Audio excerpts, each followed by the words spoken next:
I'm the mom behind the mask. Welcome. Today we're talking about Nika Diwa.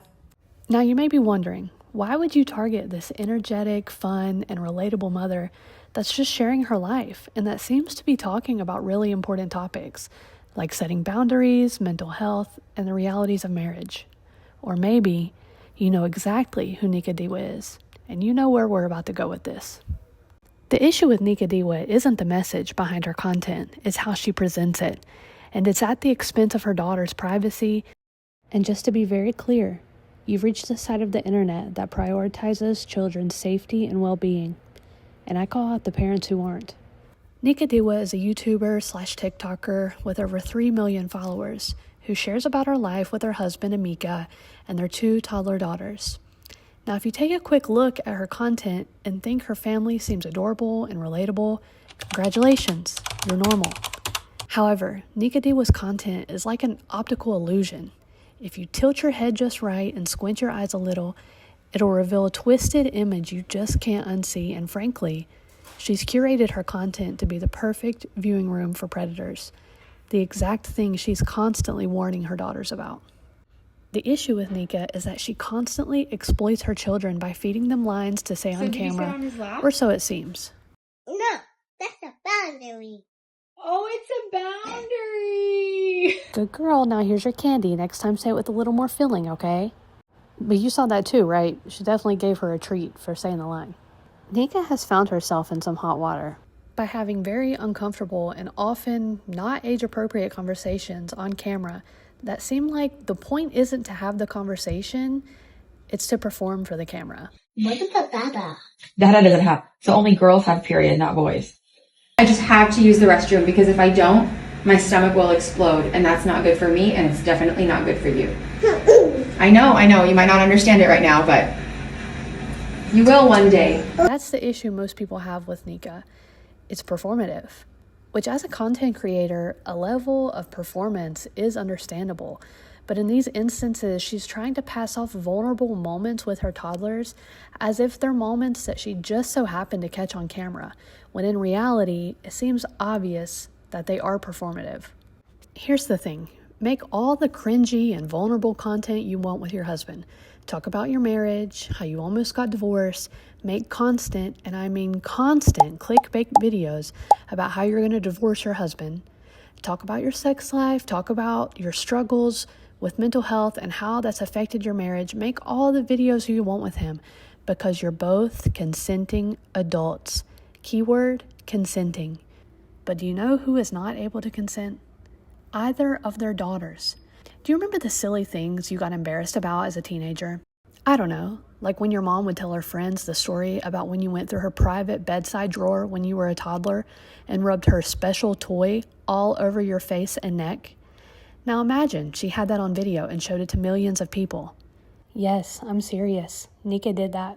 Thankfully, that video was deleted, so I won't go on a scavenger hunt to try and find it because it is still on the internet and always will be. But even if I did find it, I wouldn't be comfortable showing it to you. As a mother, it makes me sick. The fact that she deletes videos that she gets enough backlash on actually gives me hope. It gives me hope that she either cares enough about what people think about her to delete them, or she actually has the ability to reflect and accept when she's wrong. And I'm hoping that enough videos like mine will convince her to stop making this kind of content altogether. Another issue people have with Nika is how she seemingly fetishizes her interracial marriage and her interracial children. One look at her TikTok and you will know instantly her husband is Nigerian. She loves talking about it. My Nigerian husband, my Nigerian mother-in-law, my Nigerian kids. She will not let you forget her kids are black. As a woman of color herself, you would think this wouldn't be such a prominent talking point in her content, but she seems to think anything interracial is a hot topic. She even makes content about her sister's interracial relationship and her neighbor's interracial family. Oh look, another TikToker who exploits his kids for views. I used to follow Nika. I thought, like most people, her content was cute. The first video that introduced me to Nika Diwa was this one. I thought, how sweet and relatable. The video that convinced me to finally unfollow Nika when post after post just made me feel icky was this one. I thought, sure, good message, But did you need to make 2 videos at the same family event about this topic? Truthfully, if I were her in-laws and I saw this, I'd be offended. I'd think, okay, clearly there's someone here she thinks is going to hurt her kids, and instead of talking to us, she wants to tell millions of people online. Her cuteness and relatability overshadowed the exploitative undertones for a while, but that video just flipped a switch for me that made me realize, oh, it really is all performative.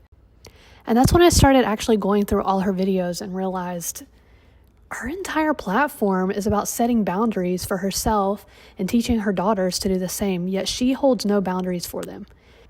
Every vulnerable moment, real or not, is being recorded and shown to millions of people. Her daughters have no privacy, no autonomy, and no boundary. How can you preach about keeping your daughters safe from predators when you're serving them up on a silver platter? Child predators have said themselves their primary source for content are family vloggers. The parasocial relationship these type of people build with these child influencers are dangerous. It doesn't take much to find out where they live, where they go to school, where they play sports or go to church. And these people have the time to invest, to wait till the time is right to either reach them online or in person. Not only that, but there are people out there who actually pleasure themselves to inanimate objects. Do you really think that video of her daughter playing with her toy isn't on some sicko's computer as we speak? That's the problem here. To normal people, these videos are cute or funny or relatable. To not so normal people, these videos are pleasurable, to keep it PG. When I actually started researching Nika Diwa, I was surprised to find out, well, for one, that she's in her 30s. Okay, girl. But 2, her success didn't start with momfluencing. She was actually a very successful fashion blogger. I found this video of her and her sister from 8 years ago, which would have been around the beginning of her and her husband's relationship. Fine. Think alike. Not Clink. again. That could be a new cheer. Clink.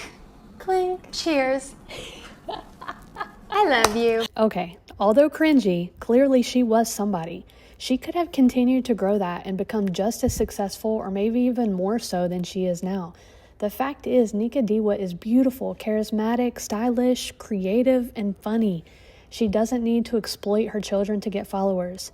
Nika, if you ever just so happen to see this, let me reiterate, you have enough to offer the world without offering up your children. You are fun enough to watch on your own. People will like you. Not because you have cute kids or because you have a black husband, but because you are funny, attractive, and talented. Go do that. And remember, these videos are my opinion only, and they are not to spread hate, but to spread awareness for those who might need someone to be a little bit louder for them.